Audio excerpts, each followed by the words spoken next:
मैं डॉक्टर अनीता।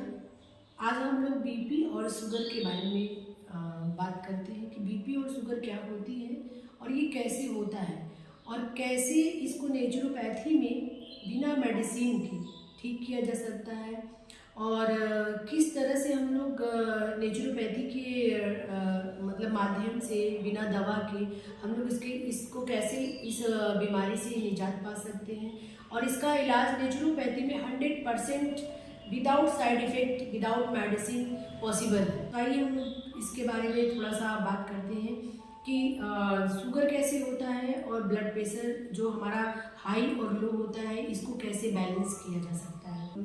जो हमारा एक पावर हाउस का काम करता है वो हमारा है पेट। जो कुछ भी हम लोग खाते हैं और जितना खाते हैं उसको एनर्जी में कन्वर्ट करने का काम, उसका प्रोसेसिंग का काम, उसको डिवाइडेशन का काम हमारा स्टमक करता है, जो हमारे ब्लड के माध्यम से हमारे सारे ऑर्गन में जाता है और सारे ऑर्गन को फिर से एनर्जी देता है और उसको फिर उसके काम करने में उसको सहयोग प्रदान करता है। तो हम लोग ये जो भी पैकेट बंद चीज़ें खाते हैं, फॉर एग्जांपल मैं आपको अगर ऐसे बता दूं कि अगर हम लोग घर में चिप्स अगर ताज़ा बनाते हैं तो उसको फ्राई करते हैं तो आधे घंटे बाद देखते हैं उसमें मॉइस्चराइज़र आ जाता है।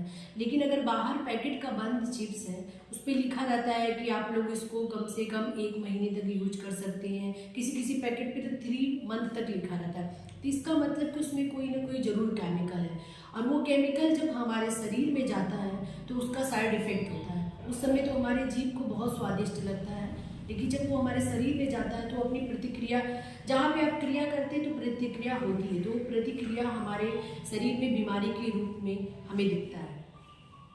अगर हम लोगों का जो पेनक्रियाज है वो 22 साल तक बहुत तेज़ी से काम करता है। 22 साल के बाद उस पेनक्रियाज का काम जो होता है धीरे धीरे स्लो हो जाता है, उसका काम भी थोड़ा कम हो जाता है उस समय, क्योंकि 20-22 की जो अवस्था होती है वो बहुत एनर्जेटिक अवस्था होती है। और जो शुगर होता है, शुगर मीन्स एनर्जी होता है। जब हमें एनर्जी की कमी, हम लोग भी अपने जीवन में देखते हैं, कभी कभी हम गर्मियों में जब धूप से आते हैं तो हमें एनर्जी की कमी लगती है, तो उस समय हम लोग तुरंत ग्लूकॉन डी या नींबू चीनी पानी या नींबू का शिकंजा ऐसे बनाकर पीते हैं। उसको पीने के बाद हमें तुरंत एनर्जी आ जाती है। इसका मतलब उस समय हमारा ग्लूकोज की कमी हुई और हमने जब ये ग्लूकोज लिया तो फिर से हमारा ग्लूकोज जो है बैलेंस हो गया, रिकवरी हो गया, हमारा पेनक्रियाज अच्छे से काम करने लगा। और वो ग्लूकोज को जब ये काम नहीं कर रहा, उसको ऑब्जर्व नहीं कर रहा है और उसको एनर्जी में नहीं तब्दील करा, एनर्जी बढ़ रही है या तो घट रही है, बैलेंस नहीं हो रही है, तो उसी को हम लोग कहते हैं कि डायबिटिक हो गए हैं। तो और उसके बाद अगर हमारा एनर्जी लेवल बढ़ रहा है और ब्लड प्रेशर का भी इसी तरह है, जब हमारे बॉडी के अंदर टॉक्सिन रहती है और वो ब्लड के साथ में घुल जहाँ जहाँ जाती है, जहाँ तो ब्लड के माध्यम से जो हमारे शरीर के जो ब्लड वेसल्स होते हैं अगर उसमें वो जा रही है और कहीं कहीं पे ब्लॉकेज है, उसके अंदर म्यूकस या एयर बना लेते हैं तो हमारा ब्लड प्रेशर तेज होता है या कम होता है। उसी को हम कहते हैं कि ब्लड प्रेशर हाई या लो है। तो उसको हम लोग बैलेंस करते हैं। उसके लिए हमको सबसे पहले ये करना चाहिए कि हमें अपने फूड में ज़्यादा से ज़्यादा फाइबर लेना चाहिए। हमारा जो भोजन है वो बैलेंस होना चाहिए, उसमें फ्रूट लेना चाहिए, जो भी सीजनल फ्रूट है उसको कम से कम हमें डेली 400-500 ग्राम खाना चाहिए। उसको 2 बार में, अगर हम एक बार में नहीं खा पा रहे हैं तो उसको 2 बार में डिवाइड करना चाहिए। 300 ग्राम, 300 ग्राम सुबह ले लिए, 300 ग्राम शाम ले लिए। ब्रेकफास्ट में अगर आप फ्रूट लेते हैं तो आपका एनर्जी लेवल, कितना भी आपको डायबिटीज़ हो, आप जितने भी मीठा फ्रूट है आप ले सकते हो, उससे कुछ नहीं, उस समय आपका तेज़ी से ब्लड शुगर बढ़ेगा, लेकिन फिर 5 मिनट बाद देखेंगे, 15 मिनट बाद देखेंगे बैलेंस हो जाता है। और एक ये भी है कि बार बार हमें नापने का भी बीमारी होता है कि किसी को होता है कि बार बार हम देखें अपना ब्लड शुगर कितना है, ब्लड शुगर कितना है।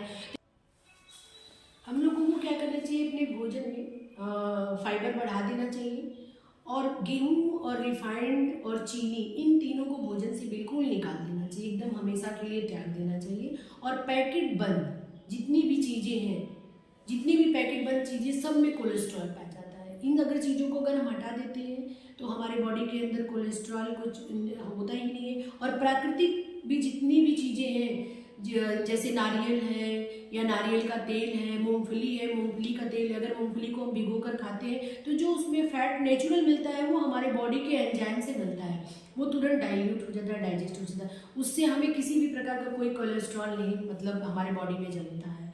तो ये लोगों का भ्रम है कि हम जो है अगर काजू खाते हैं या बादाम खाते हैं या ये मूंगफली का लेते हैं तो इससे हमारे बॉडी में कोलेस्ट्रॉल आता है। ऐसा कुछ नहीं होता है। जितनी भी पैकेट बंद चीज़ें हैं अगर इसको हम हटा देते हैं अपने शरीर से, अपने दिनचर्या से, तो ऑटोमेटिक हमें जो है कोई कोलेस्ट्रॉल नहीं मिलेगा और कोई हमारे बॉडी के अंदर शुगर नहीं जाता है। और हमारे बॉडी के अंदर जो भी ये बीपी का बीमारी होता है ज़्यादा और कम हो रहा है, ये बैलेंस अपने आप हो जाएगा।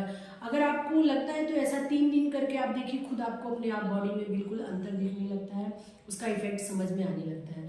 तो हमें अपनी बॉडी को, जो हमारा बॉडी लाइव है, इसका मतलब हमारा बॉडी की जो ऑर्गन वो सब जिंदा है, तो हमें जिंदा चीज़ें ही ज़्यादा खानी चाहिए।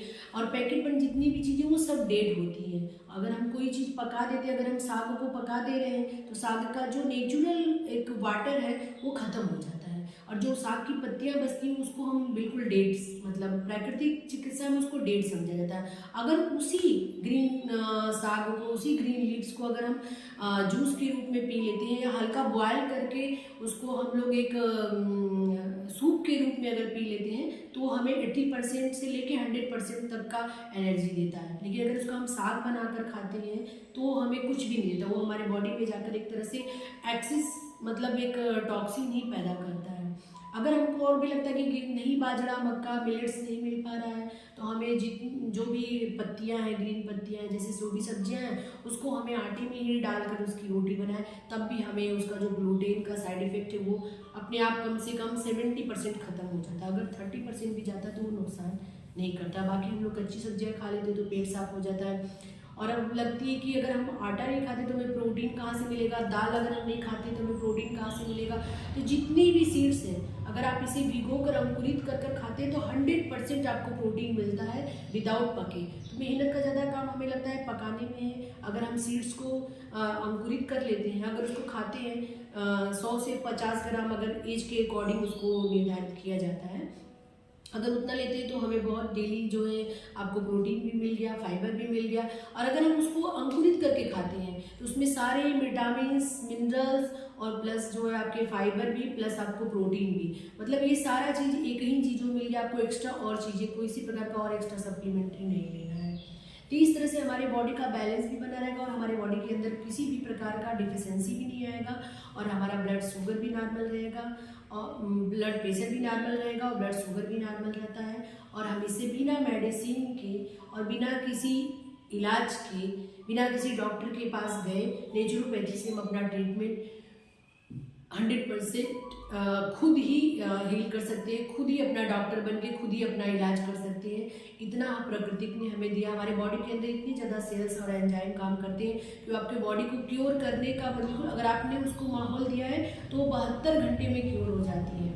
बस बॉडी का टॉक्सिन जहाँ रिलीज हुआ अपने आप ब्लड वेसल्स एनर्जी पहुँचाने लगी और सब आपके सेल्स फिर से एक्टिव हो गए, फिर आपको कोई बीमारी नहीं हो सकती।